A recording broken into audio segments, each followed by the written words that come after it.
আসসালামু আলাইকুম সম্মানিত দর্শক, আশা করি সকলে ভালো আছেন। তো আমার নতুন একটি প্রজেক্ট শুরু করলাম, আশা করি আলহামদুলিল্লাহ।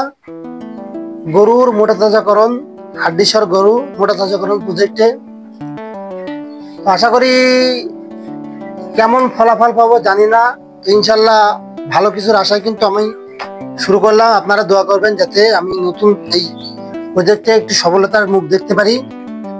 তো সবাই কিন্তু সফলতার আশায় কিন্তু সবকিছু করে থাকে।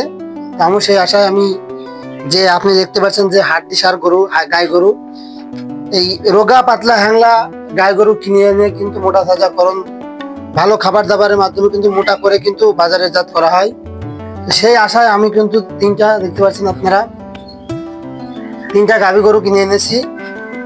তো এগুলোর পরবর্তী আপডেটে আপনারা দেখতে পারবেন যে কেমন মোটা তাজা হয়েছে বা কি খাবার দিই, আমি খাবার দাবার কি দিই, কেমন ওয়েট এসেছে, এটা কিন্তু আপনারা দেখতে পারবেন।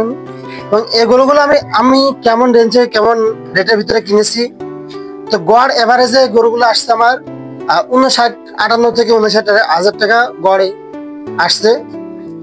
তো এই তিনটা গরু কিন্তু দেখতে পাচ্ছেন আপনারা যে হাড় বেরোনো কিন্তু গরুগুলা। তো পরবর্তী আপডেটে আপনারা দেখতে পারবেন যে কিভাবে আমি গরুগুলো লালন পালন করি। আজকের ভিডিও এই পর্যন্তই। আসসালামু আলাইকুম।